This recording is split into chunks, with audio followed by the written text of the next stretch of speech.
होणार ग, मी अहिल्या होणार ग. नमस्कार, माझे नाव समृद्ध दत्तात्रय पारेकर आहे. आज काय मी तुम्हाला थोडे 4 शब्द सांगणार आहे, ते तुम्ही शांततेने ऐकून घ्यावे अशी मी नम्र विनंती. आज मी आपल्या समोर महान नारी शक्तीचे प्रतीक अहिल्याबाई होळकर यांच्याबद्दल बोलणार आहे. अहिल्याबाई होळकर यांचा जन्म 31 मे 1725 रोजी अहमदनगर जिल्ह्यातील चौंडी गावात झाला. त्या लहानपासूनच शूर, बुद्धिमान व दयाळू होत्या. लग्नानंतर होळकर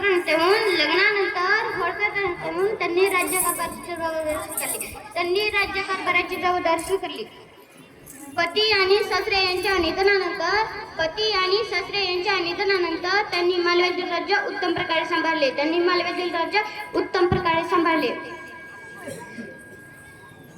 अहिल्याबाई ह्या एक धर्मप्रेमी व प्रजाहितदक्ष होत्या. त्यांनी अनेक मंदिरे, घाट, धर्मशाळा आणि रस्ते सुद्धा बांधले. प्रजेला न्यारा मिळा म्हणून